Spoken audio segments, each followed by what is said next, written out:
আজ তোমাদের সাথে একটা সন্ধেবেলার গল্প শেয়ার করব। তো hello everyone, welcome back to my channel. কেমন আছো? আশা করি সকলে খুব ভালো আছো, আমিও ভালো আছি।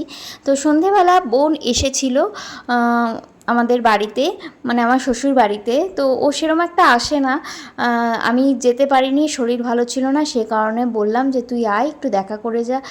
ওই এমনি আসতে চায় না, লিয়া যেহেতু আছে, সেই কারণে দেখি এক কথায় রাজি হয়ে গেল। আমি তো খুব খুশি হয়েছি। আর এই যে এখন যে স্কার্টটা পরতে দেখছো, পরে ট্রাই করছে, এটা আমি হানিমুনে পরেছিলাম, তো একবারই পরেছি। ওকে বললাম ট্রাই করে দেখ, তোর যদি ভালো লাগে তো কোথাও গেলে টালে তুই পরতে পারবি, সেজন্য ট্রাই করছিল।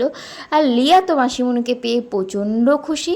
তো ওকে খুব ভালোবাসে, কারণ প্রথম দিন যে লিয়া যখন বাড়িতে এসেছিল সেদিনকার বোনও এসেছিলো, এজন্য প্রথম দিন থেকে যেহেতু ওকে দেখেছে, ওর সাথে একটা আলাদাই বন্ডিং তৈরি হয়েছে।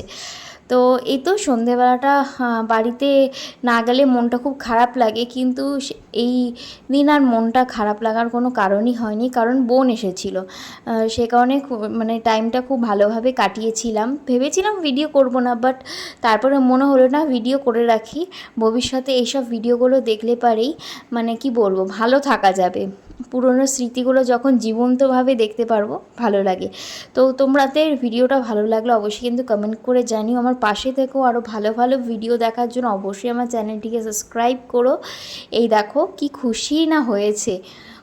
এরকম করে তো যতক্ষণ ছিল মানে ততক্ষণই ওর সাথে খেলাধুলা করেই গেছে। আর আমি আর বোন অনেক ঘুরতে যাওয়ারও গল্প করেছি।